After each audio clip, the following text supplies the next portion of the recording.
जय श्री महाकाल। स्वागत है हमारी यूट्यूब चैनल में। तो चैनल को सब्सक्राइब कर लीजिए, बगल में बेल आइकॉन है वह भी दबा लीजिए ताकि हमारी कोई भी वीडियो हो आप उसे देख सकते हैं, रीड कर सकते हैं, समझ सकते हैं।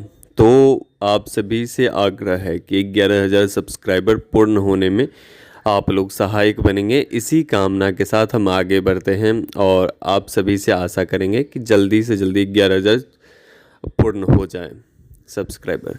तो आगे बढ़ते हैं। तो आज से कुछ समय पहले हमने रक्तिया पिशाच की साधना के विषय में बताया था कि रक्तिया पिशाच किस प्रकार से सिद्ध कर सकते हैं एक आसान पद्धति से, एक आसान विधि से। तो एक साधक के माध्यम से उस रक्तिया पिशाच को उन्होंने सिद्ध किया। इस दौरान उन साधकों के परिवार में बहुत विपरीत स्थिति का निर्माण हो गया था। उनके माताजी हॉस्पिटल तक में अंतिम हालत हो गई थी। लेकिन जैसे कोई शक्ति जैसे आपको विनाश के तरफ अग्रसर कर देती है, तो वे ही शक्ति सिद्ध होने के पश्चात वे ही शक्ति आपके हर एक कार्य को पूर्ण करने की क्षमता रखती है। तो साधक के माता करीब महीने भर से वो हॉस्पिटल के अंदर बेड पर थी। जब साधक के रक्तिया पिशाच सिद्ध हो जाने के पश्चात उनके माध्यम से जो भी उनके अंदर परेशानी थी उनको सॉल्व किया गया।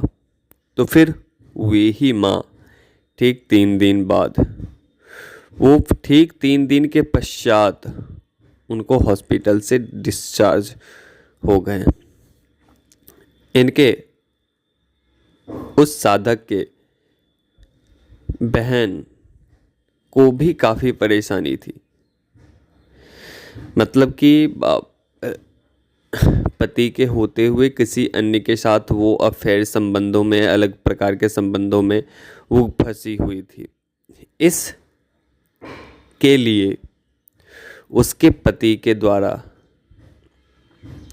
उन्हें घर से निकाल दिया गया था। तो ये अपने घर पे लौट गई थी वो लड़की, और वे ही रक्तिया पिशाच जब उनका कार्य किया तो फिर वे ही उनकी बहन और उनके जो जीजा होते हैं वो स्वयं लेने के लिए आए कि हमसे गलती हो गई, हम तुम्हें छोड़ना नहीं चाहते हैं। इस प्रकार की बातें वो करते हुए, तो कहने का मतलब ये है कि जब साधक कोई शक्ति आपको परेशान करती है तो इसका मतलब ये नहीं कि आप उस साधना को छोड़ दो, उस साधना से भटक जाओ, उस साधना को खंडित कर दो। साधक को अनेक प्रकार से वो शक्तियाँ प्रताड़ित करती है, परेशान करती है कि जिसके पास मैं जा रहा हूँ या मैं जा रही हूँ वह साधक क्या धैर्यवान है? क्या वह साधक हमें झेल सकता है? ठीक है। तो इस प्रकार से शक्तियाँ भी आपकी परीक्षा थोड़ी बहुत लेती है। उसमें जब इस प्रकार की साधना की जाती है तो गुरु का अनुसरण, गुरु का निर्देश पालन, गुरु सानिध्य में रहकर करना होता है। क्योंकि प्रत्यक्षीकरण साधनाओं में या इस प्रकार की अन्य प्रकार की साधनाओं में कुछ विशिष्ट प्रकार के क्रियाएं होती है, प्रयोग होते हैं। क्योंकि अगर उसमें त्रुटि होती है तो चाहे तो सिद्धि मिलेंगी नहीं। अगर आपके समकक्ष आ भी जाती है तो नुकसान झेलना पड़ सकता है।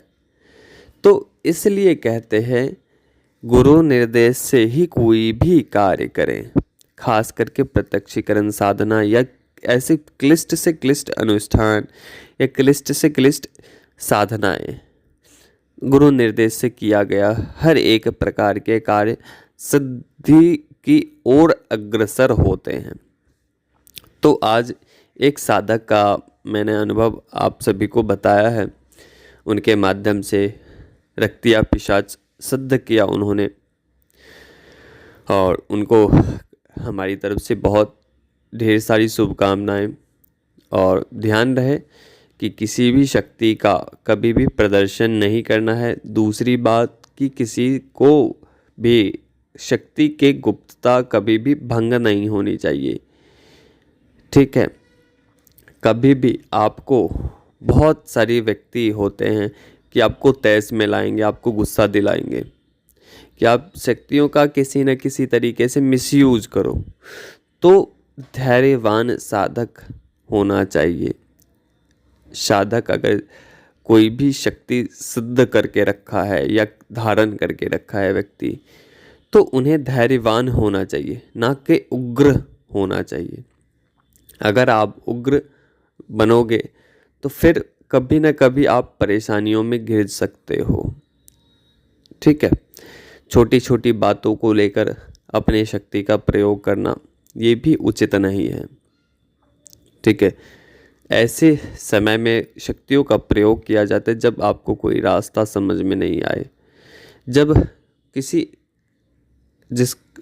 किसी परिवार का कल्याण करना पड़े, कल्याण हो सके, ऐसी परिस्थितियों में आप उसका यूज़ कर सकते हैं, किसी भी शक्तियों का यूज़ कर सकते हैं।